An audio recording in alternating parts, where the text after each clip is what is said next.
தமிழன் தொலைக்காட்சி சொந்தங்களுக்கு கிறிஸ்டோபர் தாஸின் அன்பு வணக்கங்கள். இன்றைய அரசியல் அரங்கம் நிகழ்ச்சிக்காக நம்முடன் இணைந்திருப்பவர் தமிழ்நாடு சத்துணவு அங்கன்வாடி பணியாளர்கள் மற்றும் ஓய்வு பெற்ற பணியாளர்கள் சங்கத்தின் மாநில ஒருங்கிணைப்பாளர் திரு மு வரதராசன் நம்முடன் இணைந்திருக்கிறார். அவரோடு சத்துணவு திட்டத்தில் பணியாற்றக்கூடிய பணியாளர்களின் நீண்ட நாளிய கோரிக்கைகள், இந்த அரசாங்கங்கள் அந்த தொழிலாளர்களை, அந்த ஊழியர்களை எவ்வாறு பார்க்கிறது, ஒவ்வொரு ஆட்சியின் போதும் தேர்தல் வாக்குறுதிகளாக அந்த குறிப்பிட்ட ஊழியர்களுக்கு தரப்படுகின்ற தேர்தல் வாக்குறுதிகள் நிறைவேற்றப்படுகின்றனவா உள்ளிட்ட பல்வேறு கருத்துக்கள், விமர்சனங்கள் அதன் மீது தொடர்கின்றன. இந்த நிலையில்தான் திரு மு வரதராசன் அவரோடு நாம் இந்த நேர்காணலை நடத்தவிருக்கிறோம். அவரை வரவேற்று நாம் நிகழ்ச்சிக்குள்ளாக செல்லலாம். ஐயா வணக்கம். ஐயா வணக்கம். வணக்கம். நான் தலைப்பில் குறிப்பிட்டது போல சத்துணவு ஊழியர்கள், அதாவது ஒவ்வொரு ஆட்சியின் போதும் நம்ம ஒரு பழைய திட்டங்கள் அப்படின்னு நம்ம பேசும்பொழுது முதன்மையாக இருப்பது இந்த சத்துணவு தான். சத்துணவு அப்படின்னோடனே ஐயா காமராஜ், பெருந்தலைவர் காமராஜர் வந்துவிடுவார், புரட்சி தலைவர் எம்ஜிஆர் வந்து விடுவார். அதுதான் ஒவ்வொரு ஆட்சியின் போதும் அந்த சத்துணவு திட்டத்தை தான் முதன்மையாக பேசுவாங்க. அப்படி ஒரு முதன்மையாக அது எந்த ஆட்சிகள் இருந்தாலும் முதன்மையாக பேசக்கூடிய அந்த ஒரு திட்டத்தில் நிறைய சிக்கல்கள் இருக்குது, நிறைய கோரிக்கைகள் இருக்குது, நீண்டகால கோரிக்கைகள் நிறைய இருக்குது. அதை ஆட்சியாளர்கள் கண்டுகொள்வதில்லை அப்படின்னு உங்களுடைய சங்கங்கள் தொடர்ந்து இந்த கோரிக்கைகள், விமர்சனங்கள், குற்றச்சாட்டுகள் கூட நிறைய முன்வைக்கிறீங்க. தற்போது அது இருக்கக்கூடிய நிலவரம் என்ன? குறிப்பாக அந்த சத்துணவு திட்டம் ஆரம்ப பின்னணி நீங்கள் கொஞ்சம் விரிவாகவே நேருக்கு நீங்கள் பகிர்ந்துக்கலாம் சார். இந்த சத்துணவு திட்டம் துவங்குறதுக்கு முன்னால் பெருந்தலைவர் காமராஜர் அவர்களால் மதிய உணவு திட்டம் தான் துவக்கப்பட்டது. இந்த மதிய உணவு திட்டம் என்பது நாளடைவில் புரட்சித் தலைவர் எம்ஜிஆர் அவர்கள் முதலமைச்சரானதுக்கு பிறகு தஞ்சை மாவட்டம் கும்பகோணத்தில் புரட்சித் தலைவர் எம்ஜிஆர் அவர்கள் 3வது வரையிலும் படிக்கிறப்ப அவர் பட்ட சாப்பாட்டுக்கு பட்ட சிரமங்களை நினச்சி அவர் முதலமைச்சரானதுக்கு பிறகு இந்த மதிய உணவு திட்டத்தை சத்துணவு திட்டமாக விரிவாக்கம் பண்ணார். அந்த சத்துணவு திட்டத்தை விரிவாக்கம் பண்ணதுக்கு பிறகு முன்னாள் முதல்வர் புரட்சித் தலைவர் எம்ஜி ராமச்சந்திரன் அவர்கள் இந்த சத்துணவு வழங்கும் பணியினை ஆசிரியர்களிடம் ஒப்படைத்தார். இந்த பணியினை முதலாக ஆசிரியர்கள் தான் இந்த பணியினை மேற்கொண்டார்கள். ஒரு குறிப்பிட்ட காலத்திற்கு பிறகு ஆசிரியர்கள் கல்வி பணியும் செய்ய வேண்டியிருக்குள்ளது, சத்துணவு வழங்கும் பணியும் செய்ய வேண்டியுள்ளது. அதனால் இந்த பணிச்சுமையை நீக்க கோரி இதற்கு கூடுதலாக ஊதியம் வழங்கணும்னு சொல்லி ஆசிரியர்கள் சென்னையில் ஒரு பெரிய மாபெரும் பேரணி நடத்தினாங்க. எம்ஜிஆர் ஆட்சி காலத்தில், எம்ஜிஆருடைய ஆட்சி காலத்தில்.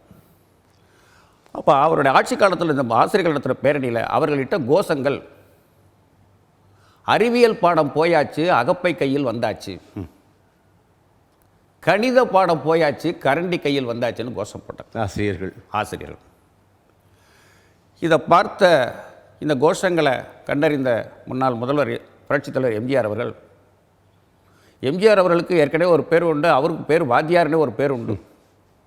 வாத்தியாருக்கெல்லாம் வாத்தியார் கோஷம் போட்டதுக்கு பிறகு இந்த ஆசிரியர்கள்ட்ட இருந்த இந்த பணியினை நீக்கி தமிழகம் முழுவதும் 2.5 லட்சம் பேருக்கு கணவரால் கைவிடப்பட்டவர், விதவை, வறுமை கோட்டுக்கு கீழே உள்ளவர்களுக்கு ஒரே நேரத்தில் வேலை வாய்ப்பை புரட்சித் தலைவர் எம்ஜிஆர் அவர்கள் உருவாக்கி தந்தார். அதாவது சத்துணவு ஊழியர்களாகவே அந்த துறைக்கென அதை செயல்படுத்துவதற்கென தனிப்பட்ட அது ஒரு குழு உருவாக்கிட்டார். அந்த கோரிக்கைகள் உடனே அவர் செவிசாய்க்கிறார். 2.5 லட்சம் பேருக்கு ஒரே நேரத்தில் கணவரால் கைவிடப்பட்டவர், விதவை, வறுமை கோட்டில் உள்ளவர்களுக்கு முன்னுரிமை வழங்கி பணிகள் வழங்கப்பட்டது. 2.5 லட்சம் பேருக்கு 2.5 லட்சம் பேர். அந்த அடிப்படையில் அவர் பணி நியமனம் செய்யும்போது நாள் ஒன்றுக்கு 5 ரூபா சம்பளம், நாள் ஒன்றுக்கு 2 ரூபா சம்பளம், நாள் ஒன்றுக்கு 1 ரூபா சம்பளம். சத்துணவு மையங்களை பணியாற்றக்கூடிய அமைப்பாளருக்கு ஒரு நாளைக்கு 5 ரூபா சம்பளம், அதன் கீழே இருக்கக்கூடிய சமையலருக்கு சம்பளம் ஒரு நாளைக்கு 2 ரூபா, அதுக்கு கீழே இருக்கக்கூடிய உதவியாளருக்கு ஒரு நாளைக்கு 1 ரூபா சம்பளம். 80கள் இல்லையா? அந்த குறிப்பிட்ட ஆண்டு 80.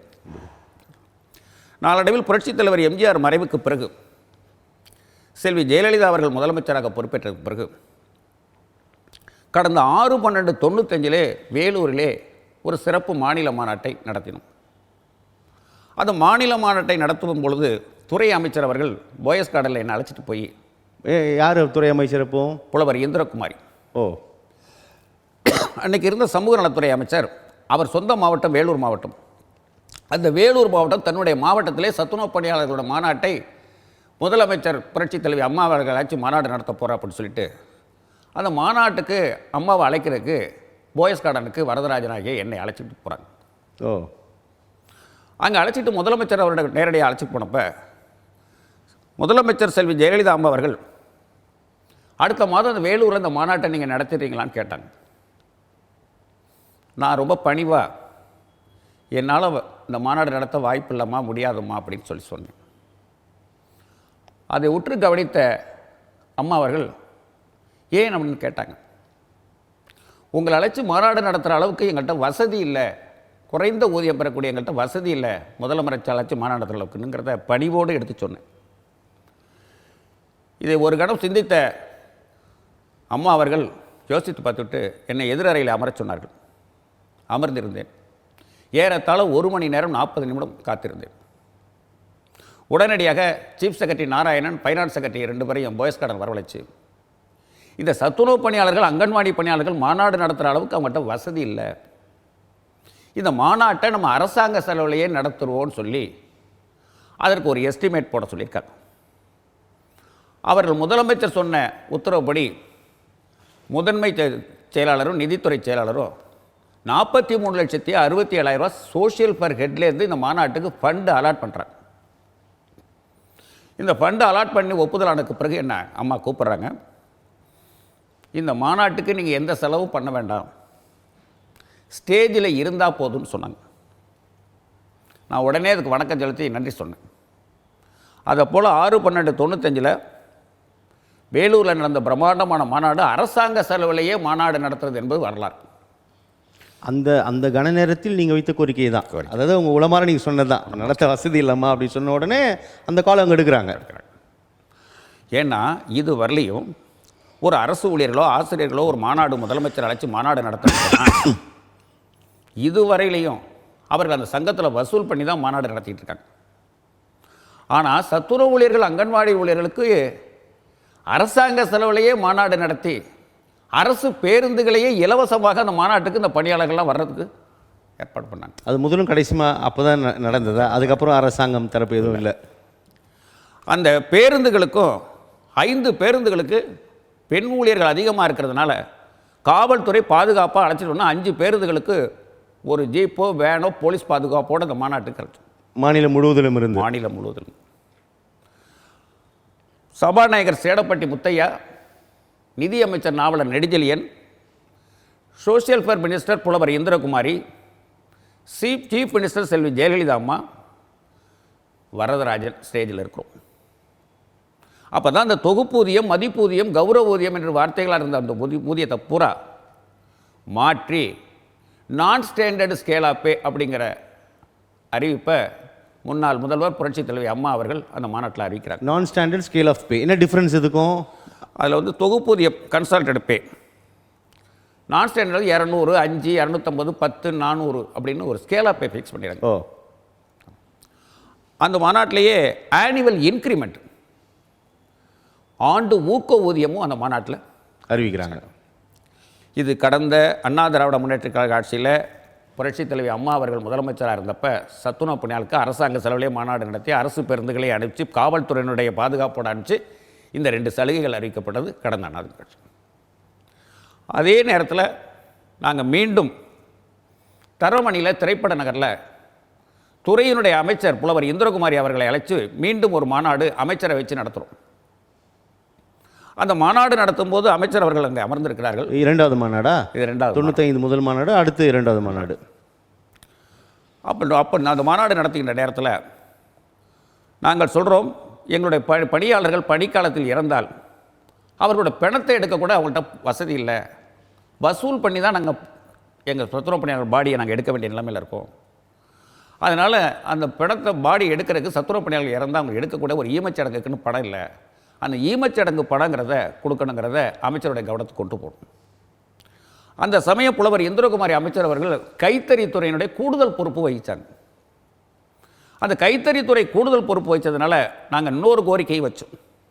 அம்மா அவர்கள் கைத்தறித்துறையோட கூடுதல் பொறுப்பு வகிக்கிறீங்க, இந்த சத்துணவு பணியாளர்கள், அங்கன்வாடி பணியாளர்கள் கோஆப்டெக்ஸில் ஒரு standing order, Deepavali, Pongal, Ramzan, Christmas போன்ற பண்டிகை காலங்களில் அவர்கள் துணி கடனாக வாங்குறதுக்கு, கோஆப்டெக்ஸில் கடனாக வாங்குறதுக்கு ஒரு ஸ்டாண்டிங் ஆர்டர் போடணும் அப்படிங்கிறத 2 டிமாண்ட். இந்த 2 கோரிக்கைகளும் ஏற்கப்பட்டு சட்டமன்றத்தில் 110வது விதியின் கீழ் அறிவிக்கப்பட்டது கடந்த நாள். ஓ. அண்ணா திராவிட முன்னேற்ற கழக ஆட்சிக்கு பிறகு திராவிட முன்னேற்ற கழக ஆட்சி பொறுப்பேற்றது. திராவிட முன்னேற்ற கழக ஆட்சி பொறுப்பேற்றதுக்கு பிறகு தொடர்ந்து மறைந்த எங்களுடைய தலைவர் எம் பழனிநாதன் அவர்கள், இந்த கூட்டமைப்புடைய தலைவர் பழனிநாதன் அவர்கள் இறந்துட்டாங்க. அவருடைய தலைமையில் நாங்கள் கோபாலபுரத்தில் போய் முதலமைச்சர் கலைஞர் அவர்களை சந்திக்க மணிக்கணக்காக காத்திருப்போம். நாங்கள் போகிறதுக்கெல்லாம் பார்த்தீங்கன்னா பாண்டி பஜார்லேருந்து 400 ரூபா பொக்க, கோபாலபுரத்துக்கு போகிற ஆட்டோவுக்கு 200 ரூபா, ஒரு நாளைக்கு 600 ரூபா. இந்த பொக்கையை வச்சுக்கிட்டு வாசலில் காத்திருப்போம். அவருடைய உதவியாளர், நேர்முக உதவியாளர் சண்முகநாதன் அவர்கள் இன்றைக்கி முதலமைச்சரை பார்க்க முடியாது, நாளைக்கு வாங்கம்பாங்க. அந்த பொக்கையை வாசலில் அன்றைக்கி போட்டோம், அடுத்த நாள் வேறு பொக்கை வரும். இப்படி கஜினி முகமது படையெடுக்கிற மாதிரி தொடர்ந்து கலைஞரை பார்க்குறதுக்கு நாங்கள் கோபாலபுரம் வாசல் இருந்தோம். ஒரு நாள் வெறுத்து போய், இல்லை முதலமைச்சரை சந்திக்கிறதுக்கு வந்து முன்கூட்டியே நேரம் ஒதுக்குவார்கள் அல்லவா? நீங்கள் ஏன் டெய்லியும் காத்திருக்கிற சூழல் எப்படி உருவாது? இல்லை, நாங்கள் டெய்லி போய் எப்படியா சந்திச்சிடலாங்கிறக்காக நாங்கள் போகிறோம் கோபாலபுரம் வாசல். முன்னர் வந்து நேரம் ஒதுக்க மாட்டாங்களா? அப்படியே நடைமுறை இல்லை. அப்படியெல்லாம் நடைமுறை நேரம் ஒதுக்கி அப்படியெல்லாம் வாங்கி பார்க்க முடியாது. ஒரு நாள் மறுபடியும் தொடர்ந்து அன்றைக்கி பொக்கையை நாங்கள் வாங்கலை. நான் அங்கே முன்னாள் முதலமைச்சர் கலைஞர் அவருடைய பக்கத்தில் ஒரு டீ கடை இருக்குது. அந்த டீ கடையில் போய் ஒரு பேப்பரில் 3 ஆண்டு காலமாகியும் சந்திக்க முடியாத முதல்வரா, தமிழ்நாடு முழுவதும் சத்துணவு ஊழியர்கள், அங்கன்வாடி ஊழியர்கள் கொதிப்பு அப்படின்னு 2 வரி தான் எழுதி அவருடைய உதவியாளர் பிஎஸ்ஓ பாண்டியன் அவர்கள்ட்ட ஒப்படைச்சோம். அந்த பிஎஸ்ஓ பாண்டியன் அவர்கள் சண்முகநாதன் பி அவர்கள்ட்ட கொண்டு ஒப்படைச்சாங்க. சண்முகநாதன் பி அவர்கள் அப்போ தான் தலைவர்கிட்ட கலைஞர்கிட்ட போய் ஒரு கோப்பில் கையெழுத்து வாங்க போகிறார். அங்கே எழுதி கொடுத்த பேப்பரையும் சேர்த்து எடுத்துகிட்டு போகிறார். அந்த கோப்பை படித்து பார்த்துட்டு 2 ஆண்டு காலமாகியும் சந்திக்க முடியாத முதல்வரான்னு நாங்கள் கேட்டதை படித்த கலைஞர், என்னை அது கூப்பிடி அவங்களேன்னார். நாங்கள் பொக்கை வாங்கிட்டு போனப்பெல்லாம் கலைஞர் கூப்பிடலைங்க, ஒன்றுமே இல்லாத நேரத்தில் கூப்பிடல. அங்கேயும் கடனாக கோபாலபுரத்தில் பிஎஸ்ஓ பாண்டியன் அவர்கிட்ட ஒரு சால்வை கடனாக வாங்கி அந்த சால்வை வாங்கி தான் கலைஞர்கிட்ட போகிறோம். அன்றைக்கி சந்தித்து கலைஞர்கிட்ட 3 கோரிக்கைகளை கொடுக்குறோம். பத்திரிகை தொலைக்காட்சி நிருபர்கள் பூரா வந்து, ஊடகங்கள் பூரா எங்களை வந்து படம் பிடிக்கிறாங்க. நாங்கள் 3 கோரிக்கை கொடுத்துட்டு பேசிட்டு வந்துட்டோம். வந்ததுக்கு பிறகு வெளியில் வந்து நாங்கள் கூட சொன்னோம், கலைஞர் ரொம்ப சிறிய குறுக்கீடு. அதற்கு முன்னதாக என்னைய அது 2 ஆண்டுகள் வந்து என்னை சந்திக்க முயற்சி பண்ணிங்க அப்படின்னு எழுதியிருக்கீங்க அப்படின்னு அது தொடர்பாக ஏதோ அவர்கிட்ட உங்ககிட்ட அதை கேட்டுக்கலையா அவர் கருணாநிதி அவர்கள்? அதை கேட்கல படித்தாரு, கூப்பிட்டார். நான் அதுக்கு வெளியில் வந்து சொன்னேன், இந்த வரதராஜன் பழனிநாதெல்லாம் தமிழ்நாடு பூரா கூட்டம் போட்டு முதலமைச்சர் 3 வருஷமாக சந்திக்கலைன்னு சொல்லி பிரச்சாரம் பண்ணிக்கிட்டு இருக்காங்க.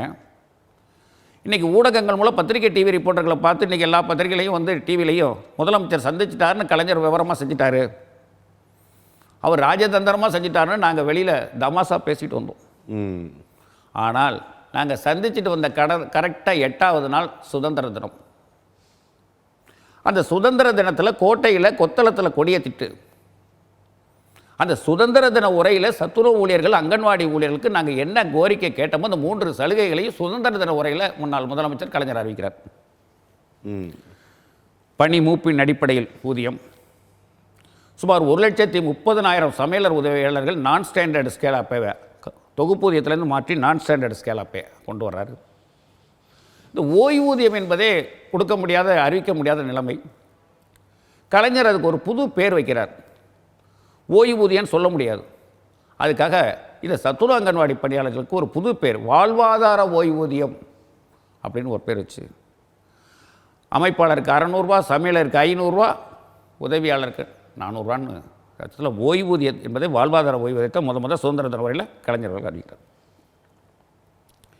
இந்த நிகழ்ச்சியை எங்களுடைய துறை அமைச்சர், இன்றைக்கி இருக்கக்கூடிய அமைச்சர் கீதா ஜீவன் அவர்களும் எங்களுடைய துறையினுடைய பழைய செயலாளர் பழனியப்பன் அவர்களும் மெய் மறந்து கை தட்டுறாங்க. அவங்க போர்ட்ஃபோலியோ நாங்கள் பார்த்தோம். உடனே இதுக்கு நன்றி சொல்லி நாங்கள் வந்து தலைமைச் செயலகத்தில் முன்னாள் முதலமைச்சர் கலைஞர் அவர்கள்ட்ட போய் நன்றி சொல்ல போனேன். நாடெங்கும் இந்த சுதந்திர தின அறிவிப்பை பார்த்துட்டு நாடு முழுவதும் எங்களோட பணியாளர்கள் கோட்டை வாசலில் வந்து திரண்டிருந்தாங்க. நான் நன்றி சொல்லிவிட்டு, ஐயா உங்களை பார்த்து நன்றி சொல்கிறதுக்காக எல்லோரும் வந்திருக்காங்கன்னு சொன்னோம். அப்போ அவர் கொஞ்சம் கிண்டலாக சொன்னார், எல்லாருக்கும் தலைவர் நீ தானையா, நீ நன்றி சொல்லிட்டல்ல போதாதான்னார். இல்லையா உங்களுக்கு நன்றி சொல்லாமல் ஊர் திரும்ப மாட்டாங்கய்யா அப்படின்னு சொன்னேன். சொன்ன உடனே சரி உட்காரியாண்டார். ஒரு 5 நிமிடம் உட்கார்ந்தேன். உளவுத்துறை மூலமாக ஐஎஸ் ரிப்போர்ட்டு நான் சொன்னது உண்மைதாங்கிறப்ப நூற்றுக்கணக்கான பேர் தலைமைச் செயலக வாசலில் நிற்கிறாங்கிறது கலைஞர் தெரிஞ்சுக்கிட்டார். அதுக்கும் பிறகு மீண்டும் என்னை கூப்பிட்டார். இது தலைமைச் செயலகத்தில் இவ்வளோ பேர் சந்திக்கிற கஷ்டம், அறிவாலயத்தில் சாயந்தரம் 5:30 மணிக்கு சந்திக்கிறேன்னு சொன்னார். ரொம்ப நன்றி ஐயான்னு சொல்லிட்டு நாங்கள் 3 மணிக்கெல்லாம் தருமபுரி, கிருஷ்ணகிரி, தஞ்சாவூர், ஈரோடு, சேலத்துலேருந்து வந்த எங்கள் பணியாளர்களை பூரா அறிவாலயம் புல்தரையெல்லாம் அமர வச்சுட்டு சாயந்தரம் மாலை 5:40க்கு வீல் சேரில் முதலமைச்சர் கலைஞர் அவர்கள் வெளியில் வர்றார். வெளியில் வந்து அருகாமையில் என்னை கூப்பிட்டுட்டு பேசுகிறார். அப்போ எங்களோட பணியாளர்கள் பூரா, மாவட்டம் பூரா வந்தவங்க பூரா ஐயா நன்றி ஐயா, நன்றி ஐயா, நன்றி ஐயான்னு சொல்லிட்டு வணக்கம் சேர்த்துட்டு போடும். இது முடிஞ்சதுக்கு பிறகு பத்திரிகை நிருபர், ஊடக நிருபர்கள் வந்து கேள்வி கேட்குறாங்க முதலமைச்சர், நீங்கள் இதை பற்றி என்ன நினைக்கிறீங்க அப்படின்னு. மிக்க மகிழ்ச்சி அப்படின்னு சொன்னார். நாங்கள் அதுக்கு பிறகு விடலை. இந்த 3 சலுகைகளை அறிவித்ததுக்கு பிறகு மீண்டும் கோபாலபுரம் இல்லத்தை ஆரம்பிச்சு இந்த 3 சலுகைகளுக்கு நாங்கள் நன்றி அறிவிப்பு மாநாடு உங்களுக்கு நடத்த போகிறோம்னு சொன்னோம். அப்போ கூட அவர் கிண்டலா சண்முகநாதன் பிஏட்ட வெறும் மாநாடுன்னு போட்டால் நான் வரமாட்டேன்னா நன்றி அறிவிப்பு மாநாடுன்னு போட்டால் தான் வருவேங்கிறக்காக நன்றி அறிவிப்பு மாநாடுன்னு வரதராஜன் கேட்குறாரு பாருங்கன்னு கிண்டல் பண்ணார். எங்களுக்கு ஜனவரி 31 தேதி கொடுத்தார். நாங்களும் சந்தோஷமாக வந்து வள்ளுவர் கோட்டத்தில் எல்லா ஏற்பாடுகளும் பண்ணிட்டோம். அந்த ஜனவரி 31 தேதி கொடுத்ததுக்கு முன்னால் பொங்கலுக்கு பிறகு அவருக்கு முதுகு தண்டலும்புல அறுவை சிகிச்சைன்னு போரூர் ராமச்சந்திரா மருத்துவமனையில் அட்மிஷன் ஆகிட்டார். நாங்கள் அப்பையும் மனசை விடலை.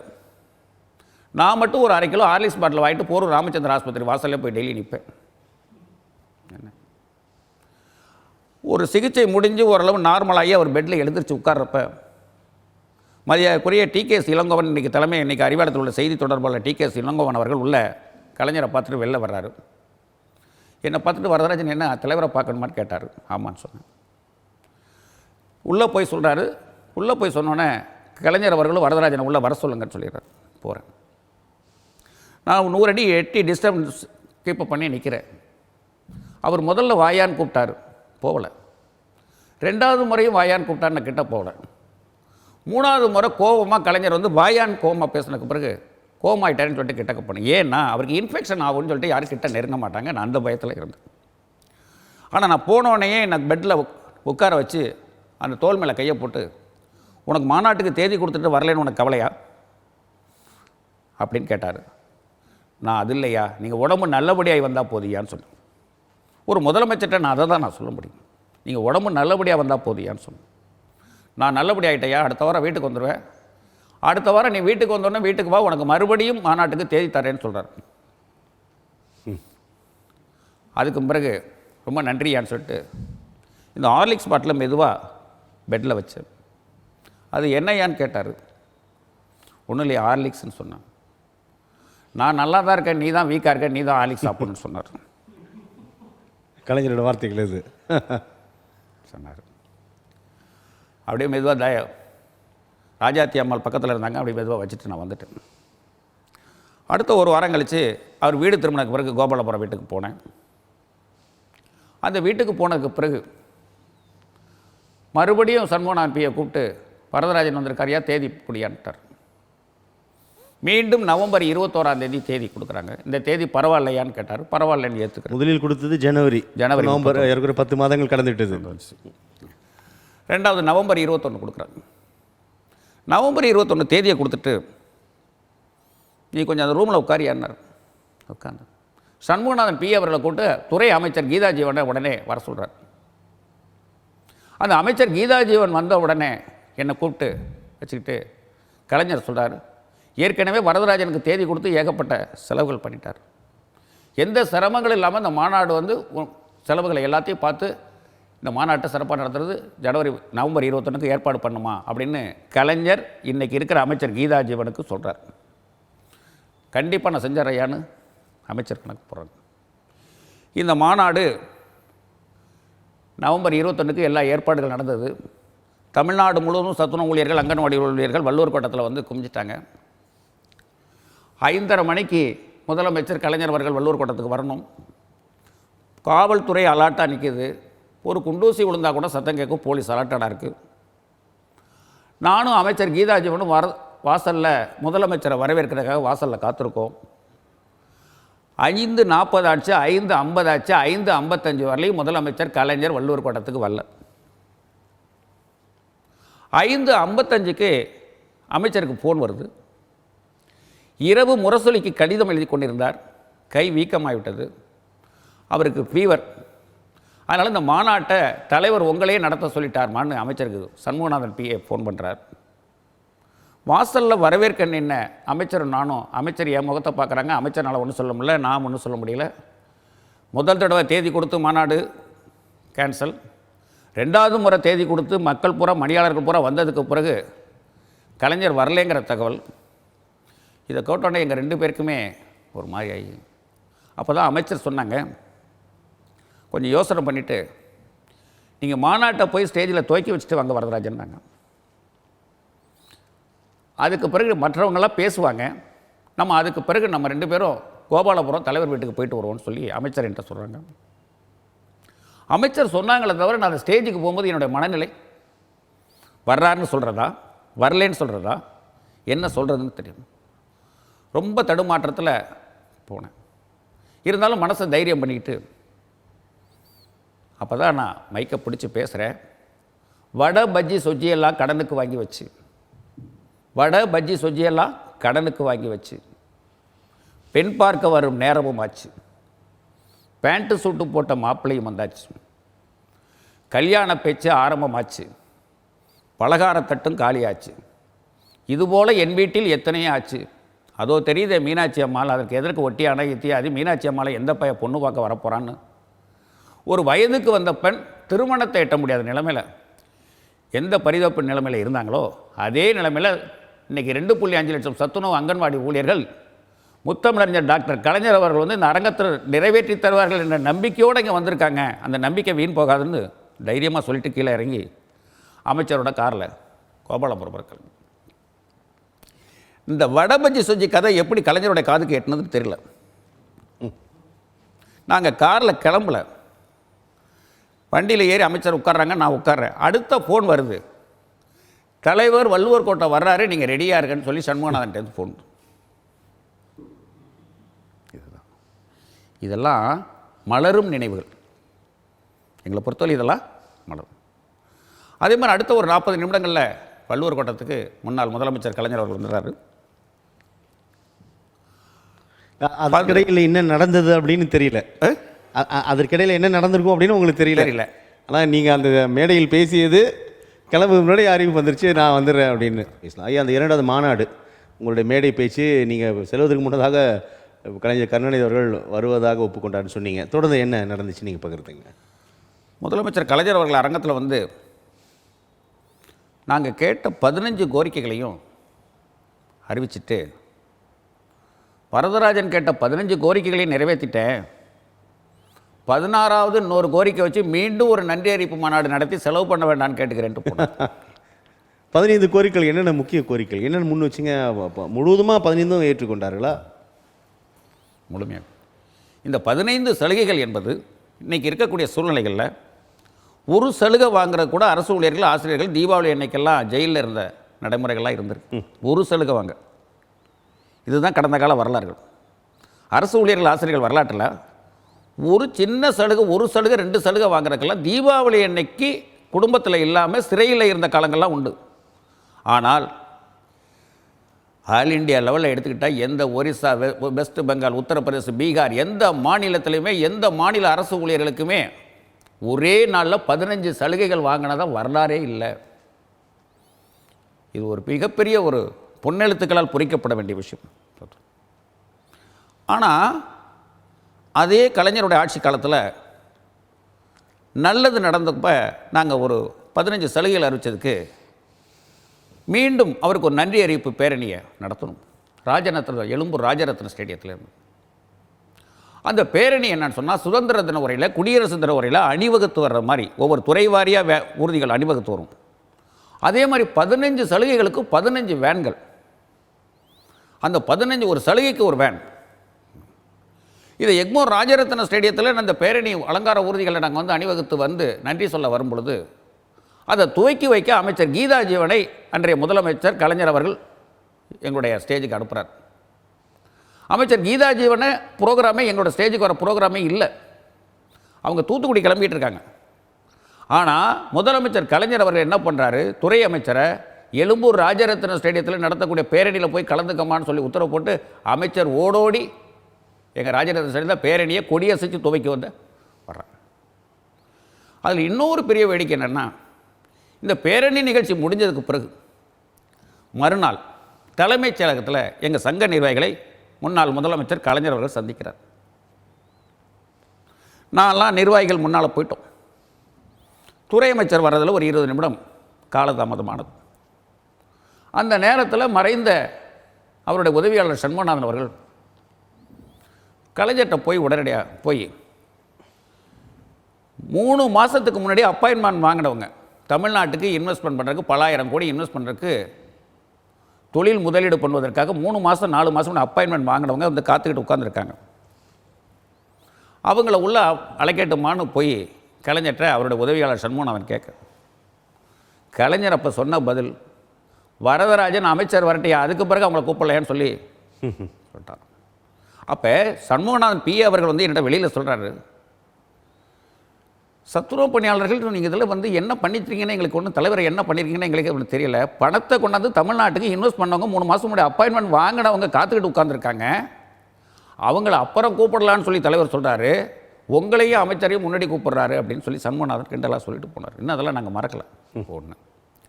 ஆனால் அதுக்கு பிறகு என்ன நடந்ததுன்னா, திராவிட முன்னேற்ற கழக ஆட்சி முதலமைச்சர் கலைஞர் இருக்கிற காலத்துலையா சில ஐஏஎஸ் அதிகாரிகளால் சில தவறுகள் நடக்குது. அப்போ இந்த மாநாட்டில் அறிவிக்கும்போது சத்துணவு அமைப்பாளர் ஆண் அமைப்பாளராக இருந்தால் அவங்களுக்கு வந்து இந்த அலுவலக உதவியாளர், இரவு காவலர், அதே சத்துணவு அமைப்பாளர் பெண் சத்துணவு அமைப்பாளர் இருந்தால் அவங்களுக்கு வந்து சூப்பர்வைசர் போஸ்ட்டு அப்படின்னு ஒரு பாகுபாடான உத்தரவை ஒரு நிர்மலாங்கிற ஐஏஎஸ் அதிகாரி தவறுதலாக செஞ்சாங்க. இதில் எங்களுக்கு உடன்பாடு இல்லை. இந்திய அரசியலமைப்பு சட்டப்படி ஆணும் பெண்ணும் சமம். நானும் எஸ்எஸ்எல்சி, என்னுடைய மனைவி எஸ்எஸ்எல்சி. இல்லை, என்னோடய மனைவி இல்லைன்னாலும் யாரோ ஒரு சத்துணவு அமைப்பாளர் வசந்தாவோ குமுதாவோ யாரும் அவங்க ஒரே டேட் ஆஃப் ஜாயினிங், குவாலிஃபிகேஷன் ஒன்று, டேட் ஆஃப் ஜாயினிங் ஒன்று. ஆனால் அவங்க பெண் ஊழியராக இருக்கிறதுனால அவங்க சூப்பர்வைசர், நாங்கள் ஆணாக இருக்கிறதுனால அலுவலகத்துக்கு காப்பி வாங்கிட்டு போகிற ஓஏ போஸ்ட்டுன்னு அறிவித்தாங்க. இது இது வந்து ஏற்றுக்கொள்ளக்கூடிய விஷயம். இதை நாங்கள் வன்மையாக கண்டித்தோம். இது வந்து முதலமைச்சரோட கவனத்திற்கு போகாமல் அதிகாரிகள் அளவுக்கு ஐஏஎஸ் அதிகாரிகள் லெவலில் நடந்தது. இது முதலமைச்சருடைய கவனத்துக்கு போகலை. அவசரமாக ராத்திரியோட ராத்திரியை என்ன பண்ணுறாங்க, இன்றைக்கி இருக்கிற முதலமைச்சர் அன்றைக்கி துணை முதலமைச்சர், அன்றைக்கி துணை முதலமைச்சராக முதலமைச்சர் ஸ்டாலின் அவர்கள் இருக்கிறப்ப இந்த ஐஏஎஸ் அதிகாரிகள் அவசரமாக நான் உயர்நீதிமன்றத்தை நாடிட்டேன், வழக்கு தொடுக்க போயிட்டேன்னு சொன்னோன்னே ராத்திரியோட ராத்திரியை எங்கள் ஆட்களை கூப்பிட்டு ஒரு 46 பேருக்கு இன்றைக்கி இருக்கிற முதலமைச்சர் ஸ்டாலின் அவர்கள் கையினால் இந்த பதவி உயர்வு ஆணைகளை வழங்குறாங்க. இரவோடு இரவாக கழிச்சு மறுநாளே சென்னை உயர்நீதிமன்றத்தில் பதவி உயர்வு வழங்கினதை இடைக்கால தடை பெற்று வரதராஜன் நிறுத்திட்டேன். ஸ்டாலின் அவர்கள் முதல் நாள் கொடுக்குறார் உத்தரவு, மறுநாள். ஏன் சொல்கிறேன்னா, திராவிட முன்னேற்ற கழக ஆட்சியில் நல்லது நடக்கும்போது பாராட்டுறது நான் தான், நன்றி அறிவிப்பு மாநாடு நடத்துனதும் நாங்கள் தான், நல்லது நடக்கும்போது நன்றி அறிவிப்பு பேரணி நடத்துறது நடந்தவங்க தான். ஆனால் எங்கள் பணியாளர்களுக்கு பாதிப்பு வரும்போது வழக்காடு மன்றம் சென்றதும் வரதராஜன் தான். அந்த தடை நிற்பாடு. ரெண்டாவது, அடுத்த ஒரு தவறு நடந்தது, இந்த வாரிசுகளுக்கு பணி. இல்லை, அந்த நீங்கள் குறிப்பிட்ட அந்த முதல் தவறு முதலமைச்சரோட கவனத்திற்கு செல்லாமலே இருந்ததா? அது ஏற்புடையதா? அது முதலோடைய கவனத்துக்கு போகலை. போகல. அப்போ நீதிமன்றத்துக்கு போயிட்டு நீங்கள் ஆமாம், அதுக்கு பிறகு கவர்மெண்ட் முடிய இப்போ last stage, government last stage அது இப்போ ஃபைனல் ஆகிற நேரம். அந்த நேரத்தில் இன்னொரு தவறு நடந்தது, இந்த கம்பேரிசன் கிரவுண்ட் அப்பாயின்மெண்ட். இந்த கம்பேரிசன் கிரவுண்ட் அப்பாயின்மெண்ட் வந்து வாரிசுகளுக்கு பணி கொடுக்கணும். அப்போ திராவிட முன்னேற்ற கழக ஆட்சி முடிய போகிற நேரத்தில் ஏறத்தாழ 29,043 போஸ்ட்டை ஃபில்லப் பண்ணுறாங்க. அதற்கான படிகள்லாம் நடந்துக்கிட்டு இருக்கு. இந்த 30,000 ஏறத்தாழ 30,000 போஸ்ட்டு ஃபில்லப் பண்ணுறீங்க. அதில் தமிழ்நாடு பூரா குடும்பத் தலைவரை இழந்து கணவரை இழந்து இருக்கக்கூடிய எங்களுடைய பணியாளர்களுக்கு வாரிசுகளுக்கு இந்த 314 பேருக்கு மட்டும் வேலை கொடுங்க. இந்த 314 பேருக்கு கொடுத்துட்டு பாக்கி போஸ்ட்டை புது போஸ்ட்டை ஃபில்லப் பண்ணுங்கன்னு கேட்குறேன். இதை அதிகாரி ஒத்துக்கலை. இந்த கம்பல்சரி கவர்மெண்ட் அப்பாயின்மெண்ட் வெறும் 314. நீங்கள் ஃப்ரெஷ் அப்பாயின்மெண்ட் போட போகிறது ஏறத்தாலும் 30,000 போஸ்ட்டு. குடும்பத் தலைவரை இழந்து நடுரோட்டில் நிற்கிறாங்க, கணவரை இழந்து நடுரோட்டில் நிற்கிறாங்க. ஒரு சங்கத் தலைவராக இருக்கிறவன் வாரிசுகளுக்கு பணி வழங்குற கேட்குறது தான் என்னுடைய கடமை. அதனுடைய இதில் நான் டிமாண்ட் பண்ணேன். அதை அக்செப்ட் பண்ணலை. அதுக்கு என்ன செஞ்சேன், உடனடியாக சென்னை உயர்நீதிமன்றத்தில் வழக்கு தொடுத்து அந்த புதிய நியமனங்களுக்கு பண்ணாத அளவுக்கு அதை தடை பெற்று நிறுத்தணும். வாரிசுகளுக்கு பணி கொடுத்துட்டு தான் புது நியமனம் பண்ணணும்னு. அப்போ திராவிட முன்னேற்ற கழக ஆட்சியில் நடந்த விஷயங்களை பூரா நல்லது நடந்தப்பெல்லாம் பாராட்டினா செஞ்சேன். திராவிட முன்னேற்ற கழக ஆட்சியில் கடைசி நேரத்தில் அதிகாரிகள் செஞ்ச தவறுனால சில விஷயங்கள் நடந்தது. அதை கண்டித்து உயர்நீதிமன்றத்தில் இடைக்கால தடை பெற்றதும் மீண்டும் அண்ணா திராவிட முன்னேற்ற கழகம் ஆட்சிக்கு வருகிறது. கடந்த ஆட்சி அண்ணா திராவிட முன்னேற்ற கழக ஆட்சிக்கு வந்ததுக்கு பிறகு அப்பொழுது சொல்கிறேன், மீண்டும் இந்த ஐஏஎஸ் அதிகாரிகள் துறையினுடைய அமைச்சர்கிட்ட இந்த இடைக்கால தடை இருக்குங்கிறத சொல்லலை. இடைக்கால தடை இருக்குங்கிறத துறை அமைச்சருக்கு தெரியாது. மீண்டும் இவர்கள் புதுசாக மறுபடியும் அந்த பணியாளர் நியமனத்தை பண்ணுறதுக்கு தயாரானாங்க. நான் பத்திரிகை ஊடக ரிப்போர்ட்டர்ஸில் அழைச்சி நான் ஒரு பேட்டி கொடுத்தேன். கடந்த திராவிட முன்னேற்ற கழக ஆட்சியில் தான் செல்வி ஜெயலலிதாங்கிற பேருக்கு காழ்ப்புணர்ச்சியில் வேலை கொடுக்கலன்னு நினச்சேன். இப்போ அம்மா ஆட்சிக்கு வந்ததுக்கு பிறகு அம்மா ஆட்சி உள்ள ஜெயலலிதாவுக்கே வேலை கொடுக்கல. இது சம்மந்தமாக நான் வன்மையாக கண்டிக்கிறேன். இது சம்மந்தமாக சென்னை உயர்நீதிமன்றத்தில் இடைக்கால தடை இருக்குது.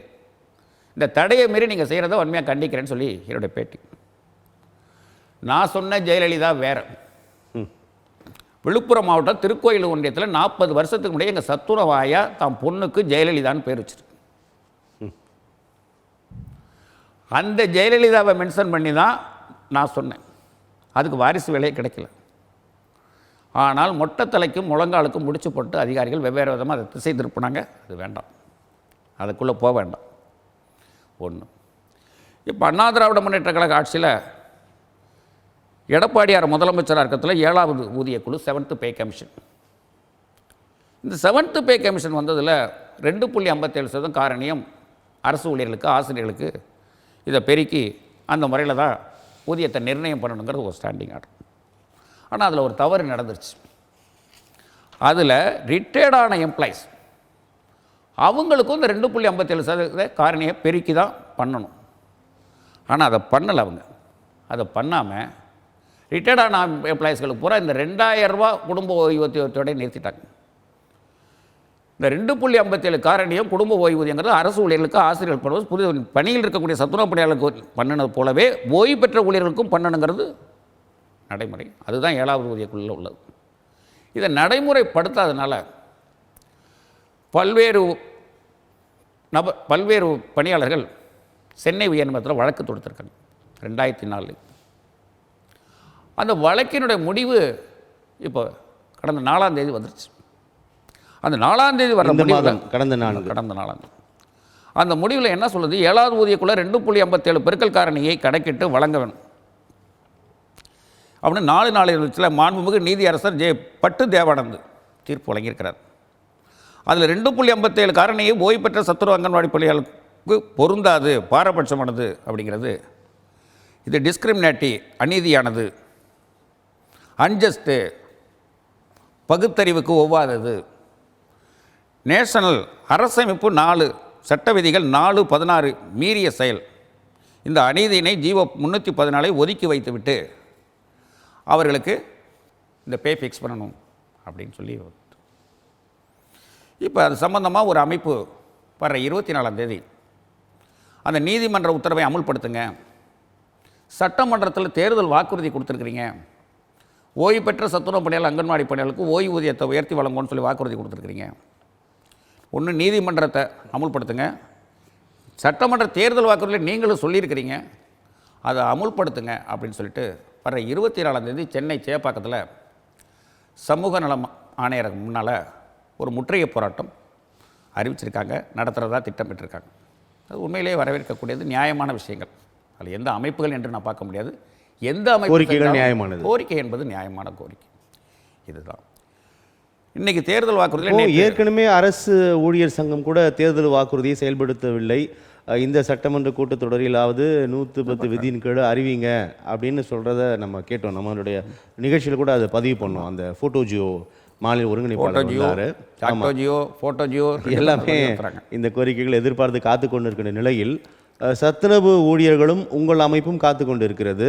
அப்போது இது தொடர்பாக பார்க்கும் பொழுது அரசு ஊழியர்கள், ஆசிரியர் சங்கம், உங்களுடைய சத்துணவு ஊழியர்கள் யாருக்குமே இந்த தேர்தல் வாக்குறுதியை செயல்படுத்தவில்லை. அந்த அரசாங்கம் எப்படி அது அவர்களால் முடிகிறது? தேர்தல் வாக்குறுதி என்பது ஒரு ஆவணம் அல்லவா? அப்போ நீங்கள் கேட்க மாட்டீங்களா? இந்த ஆட்சி முடிய போகுது, அடுத்து சட்டமன்ற தேர்தல் எதிர்நோக்கி காத்திருக்கக்கூடிய நிலையில் எண்ணங்கள் என்னென்னா, கடைசி சட்டமன்ற கூட்டத்தொடர், அடுத்த பட்ஜெட் வந்து இடைக்கால பட்ஜெட்டு. இப்போ அவங்கள பொறுத்தவரையும் செய்ய வாய்ப்புகள் இருக்குது.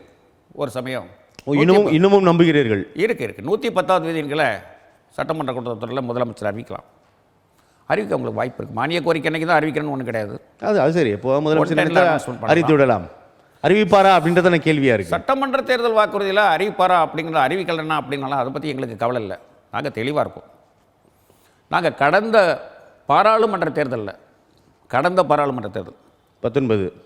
19 எடப்பாடியார் முதலமைச்சராக இருக்க காலத்தில் சேப்பாக்கத்தில் ஒரு பெரிய உண்ணாவிரதம் நடத்தணும்.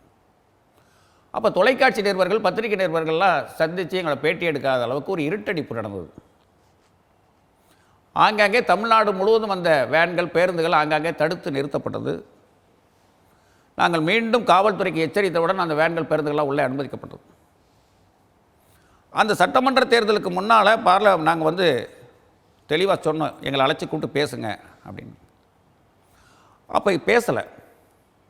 முன்னாள் முதலமைச்சர் செல்வி ஜெயலலிதா சட்டமன்ற தேர்தலுக்கு முன்னாடி வேலூரில் மாநாட்டில் சத்துணவு பணியாளர் மாநாட்டில் கலந்துருக்காங்க.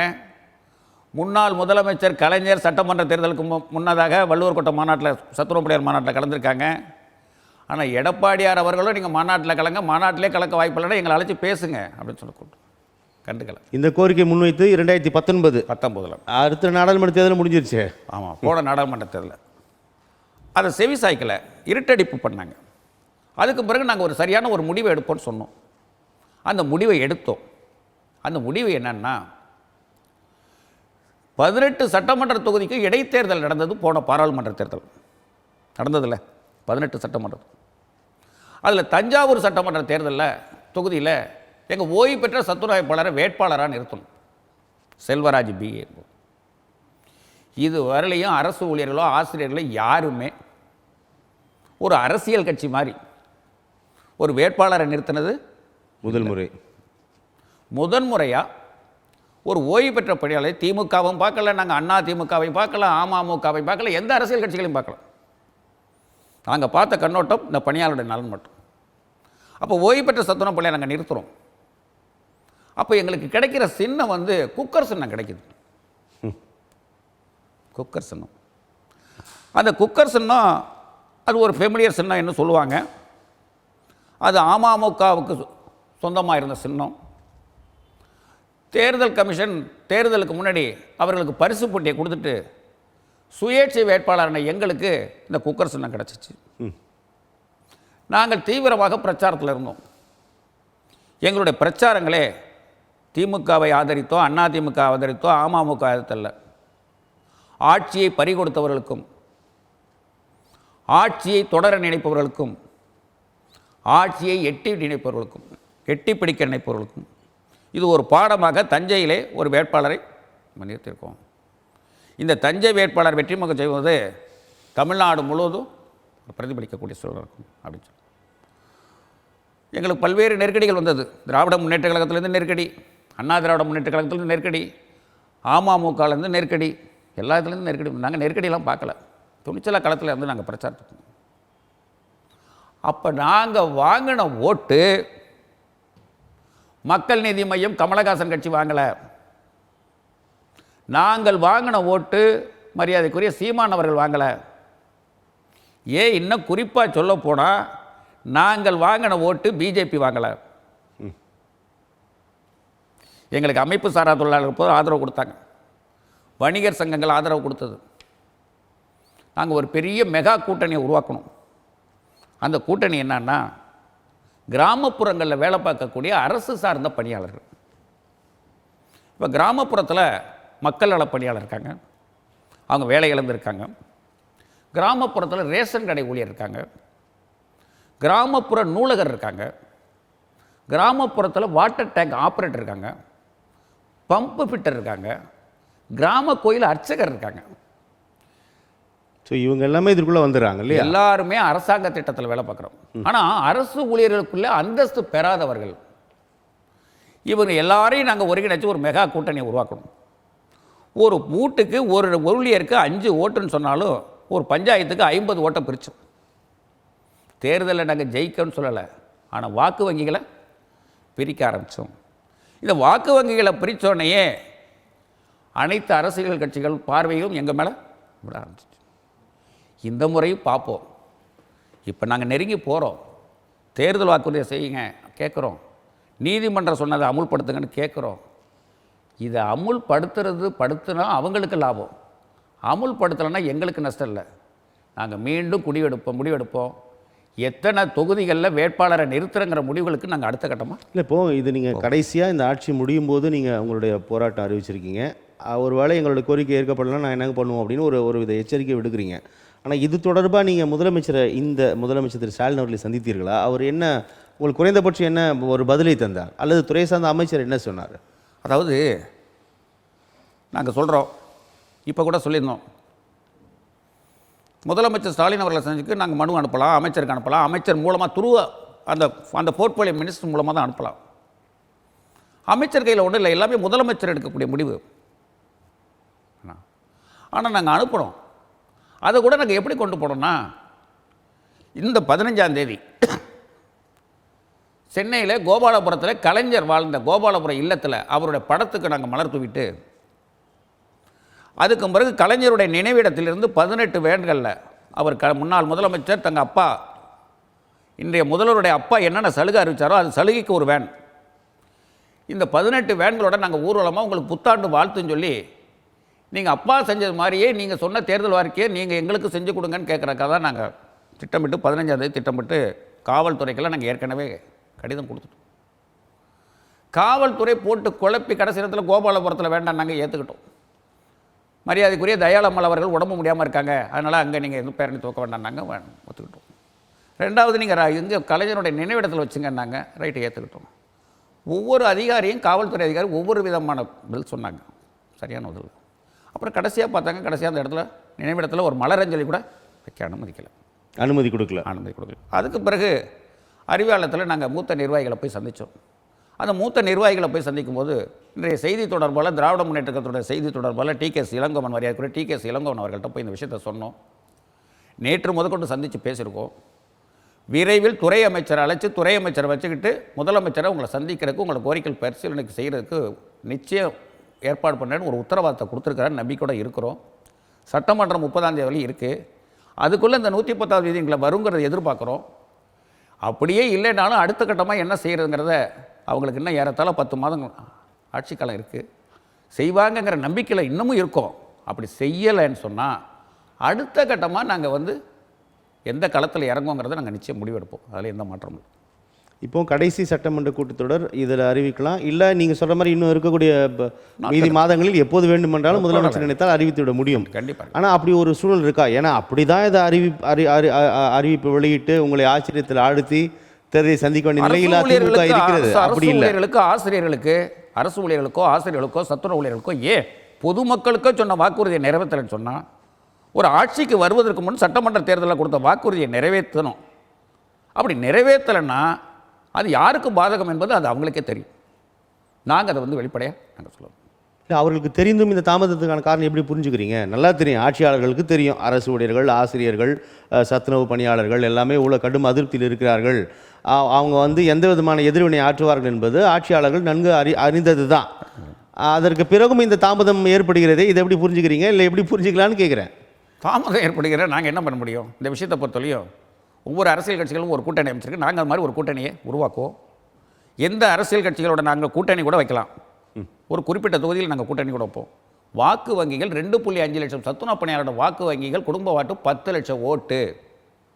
ஒரு குறிப்பிட்ட சமுதாயத்தை வச்சு அரசியல் கட்சி நடத்துறாங்க. ஏறக்குறைய இந்த ஆசிரியர் சங்கம், அரசு பணியாளர் சங்கம் நீங்களாம் சேர்ந்தா 1 கோடிக்கும் அதிகமாக தாண்டி விடும் அல்லவா? 1 கோடிக்கு அதிகமாக. சத்துணவு ஊழியர்கள் மட்டும் நான் 10 லட்சம் ஓட்டு. அதான் சொல்கிறேன். அதனால தான் நான் பிற அமைப்புகள் சேர்ந்தால் 1 கோடியை தாண்டி. அமைப்புகள் சேர்ந்தால் 1 கோடியை தாண்டும். ஒரு குறிப்பிட்ட சமுதாயத்தை வைத்து அந்த குறிப்பிட்ட சமுதாயத்துக்கு பேரில் கட்சி ஆரம்பித்தவர்களை வந்து கூட்டணி அமைச்சு தான் இன்றைக்கி எல்லா அரசியல் கட்சி திராவிட கட்சிகள் 2 கட்சியுமே செஞ்சுக்கிட்டு இருக்காங்க. இங்கே சத்துணவு ஊழியருக்கு சாதியம் இல்லை, மதம் இல்லை, இனம் இல்லை, மொழி இல்லை, கொள்கை உண்டு, கோஷம் உண்டு, கோரிக்கைகள் பல உண்டுங்கிறதுல கொடி பிடிக்க நாங்கள் தயார். ஸோ இது இப்படி தான் போயிட்டுருக்கு. உங்களுடைய இந்த நெருக்கத்திலாவது முதலமைச்சரை சந்திக்க ஏதாவது வாய்ப்புகள் உருவாக்கப் போகிறீர்களா? ஏன்னா குறைந்தபட்சம் ஒரு ஆர்ப்பாட்டத்திற்கு முன்னாள் முதலமைச்சர் சந்திப்பதற்கான வாய்ப்புகள் ஏதேனும் இருக்கிறதா? அல்லது துறை சார்ந்த அமைச்சர்? இல்லை, துறை அமைச்சர்கிட்ட நாங்கள் முறையிடுறோம். துறை அமைச்சர்கிட்ட நாங்கள் சொல்கிறோம். அந்த போர்ட்ஃபோலியோ மினிஸ்டர்கிட்ட சொல்லலாம். நாங்கள் அவங்க மூலமாக தான் நாங்கள் போகலாம் சொல்கிறோம். மேலே வந்து என்ன கூப்பிட்டு மேலே தலைமை கழகத்தில் என்ன அவங்க நிர்வாகிகள் மூத்தவர்கள்ட்ட அப்படியே சொல்கிறோம். காதுக்கு எட்டணும். ஆனால் காதுக்கு பிரதான கோரிக்கை என்ன? இப்போ நீங்கள் இப்போ இந்த பிரதான கோரிக்கை என்ன முன்வைக்கிறீங்க? பிரதான கோரிக்கைகள் இந்த ஓய்வு பெற்ற சத்துணவு பணியாளர்கள், அங்கன்வாடி பணியாளர்கள். ஏன்னா இது ரொம்ப சொல்லப்போனால் ஊருக்கு சோறு போட்ட ஊழியர், ஊருக்கு சோறு போட்ட ஊழியர் இல்லத்தில் இன்றைக்கி சோறுக்கு வழி இல்லைன்னு சொல்லி இப்படி ஒரு பெரிய பரிதாபமான நிலைமை. இன்றைக்கி ஒரு முதியோர்களுக்கு கூட இந்த அரசாங்கம் 1000 ரூபாய் கொடுத்து, இந்த அரசாங்கத்திற்கு பொதுவாக அந்த அரசாங்கங்களுக்கு ஒரு நன்மதிப்பை பெற்று தரக்கூடிய துறை ஊழியர்கள் இல்லையா? ஏன்னா நான் முன்னே தலைப்பில் குறிப்பிட்டேன். கண்டிப்பாக இன்றும் காமராஜர் எம்ஜிஆர் தான் குறித்து பேசும் சத்துணவு திட்டம் என்பது மிக ஒரு பெரிய ஒரு நன்மதிப்பை பெற்று தரும்ல. சத்துணவு திட்டத்தை வந்து குறிப்பாக சொல்ல போனீங்கன்னா மதிய உணவு திட்டத்தை காமராஜர், காலை சிற்றுண்டி திட்டம் கூட அதோட நீட்சி தானே. ஆமாம், மதிய உணவு திட்டத்தை காமராஜர் கொண்டு வந்தார். அதை விரிவாக்கம் பண்ணி புரட்சித் தலைவர் எம்ஜிஆர் சத்துணவு திட்டமாக கொண்டு வந்தார். அந்த சத்துணவு திட்டத்தை முன்னாள் முதலமைச்சர் கலைஞர் அவர்கள் 3 முட்டைகளை வழங்கி மேலும் சத்தான உணவாக கொண்டு வரேன்னு சொன்னார். அதை தொடர்ந்து இன்றைய மாண்புமிகு தமிழக முதல்வர் தளபதி அவர்கள் காலையிலையும் சிற்றுண்டி வழங்குறதுக்கு ஏற்பாடு பண்ணிருக்கேன்னு சொல்லி இருக்கிறாங்க. ஆக எப்படி பார்த்தாலும் முக்கியத்துவம் பெறுகிறது. மிக மிக முக்கியமானது. இதில் ஆக்கமான பணி இது. இந்த ஆக்கமான பணியினை எங்களுடைய பணியாளர்கள் ஊக்கமாக செய்கிறாங்க. அந்த ஊக்கமாக செய்யக்கூடிய பணியாளர்கள் ஏறத்தாழ 40 BA, BCom, BBA, MBA படித்தவர்கள். அவர்களை வந்து இன்றைக்கி 40 ஆண்டு காலம் பணியாற்றி விட்டு ஒரு சொற்ப தொகை ரூபாய் 2000 ரூபாய் பென்ஷனுங்கிறது மிகப்பெரிய அவர்கள் மருத்துவ செலவு கூட இல்லை. இதில் பெரும்பாலும் பேர்கள் வந்து இன்றைக்கி பார்த்திங்கன்னா, நான் திருச்சி சமயபுரம் கோயிலில் போகிறேன், எங்கள் சத்துணவு டீச்சர் ஒன்று அங்கே வந்து பிச்சை எடுத்துக்கிட்டு நிற்கிறாங்க. ஓய்வு பெற்ற சத்துணவு ஊழியரா? அதில் கண் கலங்கிட்டோம் அந்த விஷயத்தில். அதுக்கு பிறகு அந்த கவர்மெண்ட்டில் அப்ரோச் பண்ணணும். நேற்றைய முன்தினம் இதெல்லாம் நாங்கள் வந்து இந்த முடிவுக்கு வந்தோம். இந்த முடிவுகளும் இன்னும் அங்கே போய் எட்டப்பட விடலை. பொறுத்திருந்து பார்க்குறோம். அதுக்கு பிறகு பொறுத்திருந்து பார்த்தோம், பயனில்லை, பொங்கி எழுவதில் தவறில்லைன்னு நாங்கள் அடுத்த முடிவுகளுக்கு கண்டிப்பாக வருவோம். அது எங்களுடைய இது கிடையாது, அது ஆட்சியாளர்களுடையது, தேர்தல் வாக்குறுதி கொடுத்தவர்களுடையது. ஆட்சி மாற்றத்தில் மிக முக்கியமான ஒரு பங்கு வகிக்கக்கூடிய அரசு ஊழியர்கள் எப்பவுமே திமுகவிற்கு ஒரு பெரும் ஆதரவு கரம் நீட்டுவார்கள் அப்படின்ற ஒரு பொதுவான பெயர். பொதுவான பேர் என்ன? நான் ஓப்பனாகவே சொல்கிறேனே, நான் பேரை சொல்ல விரும்பலை. இன்றைக்கி ஒரு அமைச்சர் வந்து தபால் ஓட்டில் தான் ஜெயிச்சு இன்றைக்கி அமைச்சராக வந்திருக்காருங்கிறது தெரிஞ்ச விஷயம். அரசு ஊழியர் ஆசிரியர்களோட தபால் ஓட்டு தான் காப்பாற்றிருக்கு. 100, 50, 60 ஓட்டுகளில் வெற்றி தோல்விகள் வேட்பாளர்களுக்கு நிச்சயம் உண்டு. அதில் வந்து இப்போ 20,000 ஓட்டில் ஜெயித்தேன், 50,000 ஓட்டை ஜெயித்தேன், 50,000 ஓட்டில் தோத்தங்கிற காலங்கள்லாம் மாறிடுச்சு. இன்றைக்கி நிலைமை 40 ஓட்டில் தோத்தேன், 40 ஓட்டில் ஜெயித்தேன், 30 ஓட்டில் ஜெயித்தேன், 60 ஓட்டில் ஜெயித்தேங்கிற நிலைமைகள் இன்றைக்கி வந்துருச்சு. அதனால் எங்களை பற்றி நிச்சயம் அரசியல்வாதிகள் நிச்சயம் சிந்திச்சு தான் ஆகணும், ஆட்சியாளர்கள் சிந்திச்சு தான் ஆகணும். கண்டிப்பாக திரு வரதராஜன் ஐயா, அவங்களுடைய கோரிக்கைகள் சீக்கிரமாக அரசாங்கத்தால் ஏற்கப்பட வாழ்த்துக்கள். இந்த நிகழ்வில் உங்களுடைய கருத்திற்கும் வருகைக்கும் கருத்து பகிர்வுக்கும் மிக்க நன்றி. ரொம்ப நன்றி.